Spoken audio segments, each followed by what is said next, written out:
It's been a little while. It's been a little while since I've been here, and a couple of things have happened in that time. I'd like to talk a little bit about the war in the Persian Gulf. Big doings in the Persian Gulf. You know my favorite part of that war? It's the first war we ever had that was on every channel plus cable. And the war got good ratings, too, didn't it? Got good ratings. Well, we like war. We like war. We're a warlike people. We like war because we're good at it. And you know why we're good at it? Because we get a lot of practice. This country's only 200 years old, and already we've had 10 major wars. We average a major war every 20 years in this country, so we're good at it. And it's a good thing we are. We're not very good at anything else anymore. Huh? Can't build a decent car, can't make a TV set or a VCR worth of got no steel industry left, can't educate our young people, can't get health care to our old people, but we can bomb the shit out of your country, all right? Huh? We can bomb the shit out of your country, all right?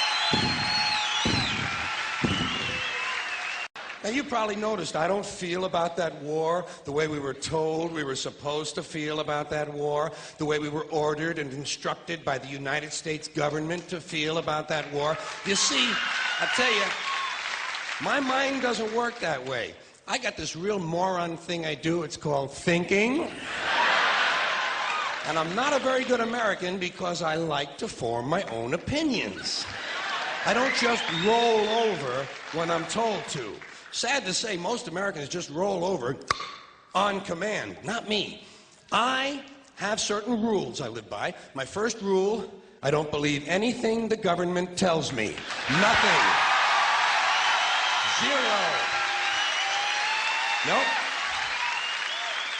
And I don't take very seriously the media or the press in this country, who in the case of the Persian Gulf War were nothing more than unpaid employees of the Department of Defense, and who most of the time function as kind of an unofficial public relations agency for the United States government. So I don't listen to them, I don't really believe in my country, and I gotta tell you folks, I don't get all choked up about yellow ribbons and American flags. I consider them to be symbols, and I leave symbols to the symbol-minded. Me, I look at war a little bit differently. Now, to balance the scale, I'd like to talk about some things that bring us together. Things that point out our similarities instead of our differences. Because that's all you ever hear about in this country is our differences. That's all the media and the politicians are ever talking about, the things that separate us, things that make us different from one another. That's the way the ruling class operates in any society. They try to divide the rest of the people. They keep the lower and the middle classes fighting with each other so that they, the rich, can run off with all the f***ing money. Fairly simple thing, happens to work. You know, anything different, that's what they're going to talk about. Race, religion, ethnic and national background, jobs, income, education, social status, sexuality, anything they can do, keep us fighting with each other so that they can keep going to the bank. Life is filled with interesting things. That's why I could never commit suicide. I'm having too much fun, keeping an eye on you folks, watching what you do, human behavior. That's what I like. Humans do some really interesting things. Like, besides killing ourselves, we also kill each other. Murder. Human beings, interesting folks. Murderers. Here's an interesting form of murder we come up with. Assassination. You know what's interesting about assassination? Well, not only does it change those popularity polls in a big f***ing hurry, but it's also interesting to notice who it is we assassinate. Do you ever notice who it is? Stop to think of who it is we kill. It's always people who've told us to live together in harmony and try to love one another. Jesus, Gandhi, Lincoln, John Kennedy, Bobby Kennedy, Martin Luther King, Medgar Evers, Malcolm X, John Lennon. They all said, try to live together peacefully. Bam! Right in the f***ing head.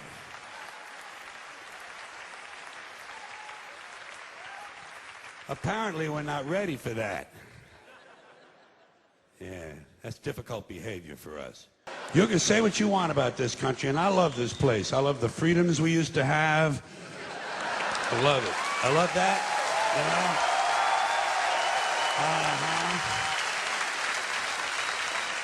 you know. I love it when it didn't take a catastrophe to get us to care for one another. I love the fact that we're on camera all the time from all angles. But you know what? You can say what you want about America. And I say I love this place. I wouldn't have it any other way. Wouldn't live in any other time in history in any other place. But Say what you want about America, land of the free, home of the brave. We got some dumbass mother floating around this country. Dumbass mother. You know? Yeah. Now, obviously, that doesn't include this audience. I understand that. You seem intelligent and perceptive, but the rest of them, holy jumping. Dumber than a second coat of paint. And this ain't just ranting and raving. This ain't just blowing off steam. I got a little evidence to support my claim. It just seems to me that only a really low IQ population could have taken this beautiful continent, this magnificent American landscape that we inherited. Well, actually, we stole it from the Mexicans and the Indians, but hey, it was nice when we stole it. It looked pretty good. It was pristine. Paradise. Have you seen it lately? Have you taken a good look at it lately? It's embarrassing. Only a nation of unenlightened half-wits could have taken this beautiful place and turned it into what it is today, a shopping mall.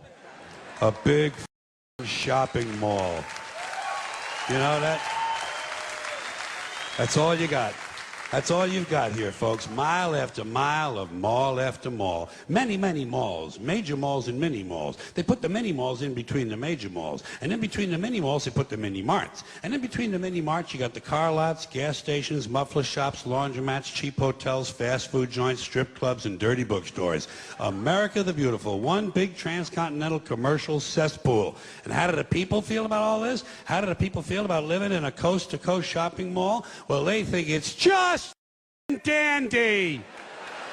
They think it is cool as can be because Americans love the mall. They love the mall. That's where they get to satisfy their two most prominent addictions at the same time, shopping and eating. Millions of semi-conscious Americans day after day shuffling through the malls, shopping and eating, especially eating. Americans love to eat. They are fatally attracted to the slow death of fast food. Hot dogs, corn dogs, triple bacon, cheeseburgers, deep fried butter dipped in pork fat and cheese whiz, mayonnaise, soaked barbecued mozzarella, patty melts. Americans will eat anything, anything, anything. If you were selling sauteed raccoons' assholes on a stick, Americans would buy them and eat them, especially if you dipped them in butter and put a little salsa on them. This country is big time, pig time. Forget the bald eagle. You know what the national emblem of this country ought to be? A big bowl of macaroni and cheese. A big bowl, because everything in this country is king size. King size, extra large, and super jumbo, especially the fucking people. Have you seen some of the people in this country? Have you taken a good look at some of these big, fat motherfuckers walking around? Big, fat mother... Oh my God, huge piles of redundant protoplasm lumbering through the malls like a fleet of interstate buses. The people in this country are immense, massive bellies, monstrous thighs, and big fat asses. Telling you, the people in this country are every one of them is 50 pounds overweight. They are gargantuan. And in the summertime, God help us, in the summertime, they all want to wear short pants. Jesus, Lord, protector of all that is good and holy, deliver me from fat people in short pants. They all got short pants, big bellies, fat thighs, and dumb kids. Short pants, big bellies, fat thighs, and dumb kids. Everyone in the family's got on a backpack. They got a backpack strapped to their back so they can carry around lots of stupid shit. And the reason they got to carry their stupid shit strapped to their backs is because their hands must remain free at all times to hold food. And to get that food up to the mouth where it gets shoveled in with all the rest of the disgusting shit they ate that day. And these people are efficient, professional, compulsive consumers. That's they think of that as their national pride. It's their civic duty. Consumption. It's the new national pastime. Fuck baseball. It's consumption. The only true, lasting American value that's left, buying things. Buying things. People spending money they don't have on things they don't need. Money they don't have on things they don't need. So they can max out their credit cards and spend the rest of their lives paying 18% interest on something that costs $12.50. And they didn't like it when they got it home anyway. Not too bright, folks. Not too fucking bright. But if you talk to one of them about this, if you isolate one of them, you sit them down rationally, and you talk to them about the low IQs and the dumb behavior and the bad decisions, right away they start talking about education. That's the big answer to everything. Education. They say we need more money for education. We need more books, more teachers, more classrooms, more schools. We need more testing for the kids. You say to them, well, you know, we've tried all of that, and the kids still can't pass the test. They say, oh, don't you worry about that. We're going to lower the passing grades. And that's what they do in a lot of these schools now. They lower the passing grades so more kids can pass. More kids pass, the school looks good, everybody's happy, the IQ of the country slips another 2 or 3 points, and pretty soon all you'll need to get into college is a fucking pencil. Got a pencil? Get the fuck in there, it's physics. Then everyone wonders why 17 other countries graduate more scientists than we do. Education. Politicians know that word. They use it on you. Politicians have traditionally hidden behind 3 things: the flag, the Bible, and children. No child left behind. No child left behind. Oh, really? Well, it wasn't long ago you were talking about giving kids a head start. Head start, left behind. Someone's losing fucking ground here. But there's a reason. There's a reason. There's a reason for this. There's a reason education sucks, and it's the same reason that it will never, ever, ever be fixed. It's never going to get any better. Don't look for it. Be happy with what you got. Because the owners of this country don't want that. I'm talking about the real owners now. The real owners, the big wealthy business interests that control things and make all the important decisions. Forget the politicians. The politicians are put there to give you the idea that you have freedom of choice. You don't. You have no choice. You have owners. They own you. They own everything. They own all the important land. They own and control the corporations. They've long since bought and paid for the Senate, the Congress, the state houses, the city halls. They got the judges in their back pockets. And they own all the big media companies, so they control just about all of the news and information you get to hear. They got you by the balls. They spend billions of dollars every year lobbying to get what they want. Well, we know what they want. They want more for themselves and less for everybody else. But I'll tell you what they don't want. They don't want a population of citizens capable of critical thinking. They don't want well-informed, well-educated people capable of critical thinking. They're not interested in that. That doesn't help them. That's against their interest. That's right. They don't want people who are smart enough to sit around the kitchen table and figure out how badly they're getting fucked by a system that threw them overboard 30 fucking years ago. They don't want that. You know what they want? They want obedient workers. Obedient workers. People who are just smart enough to run the machines and do the paperwork, and just dumb enough to passively accept all these increasingly shittier jobs with the lower pay, the longer hours, the reduced benefits, the end of overtime, and the vanishing pension that disappears the minute you go to collect it. And now they're coming for your Social Security money. They want your fucking retirement money. They want it back, so they can give it to their criminal friends on Wall Street. And you know something? They'll get it. They'll get it all from you sooner or later, because they own this fucking place. It's a big club, and you ain't in it. You and I are not in the big club.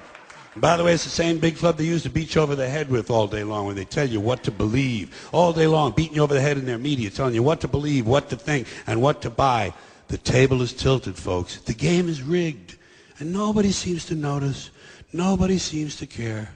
Good, honest, hard-working people, white collar, blue collar, doesn't matter what color shirt you have on. Good, honest, hard-working people continue. These are people of modest means. Continue to elect these rich suckers who don't give a fuck about them. They don't give a fuck about you. They don't give a fuck about you. They don't care about you at all. At all. At all. Yeah. You know? And nobody seems to notice, nobody seems to care. That's what the owners count on, the fact that Americans will probably remain willfully ignorant of the big red, white, and blue dick that's being jammed up their assholes every day. Because the owners of this country know the truth. It's called the American dream, because you have to be asleep to believe it.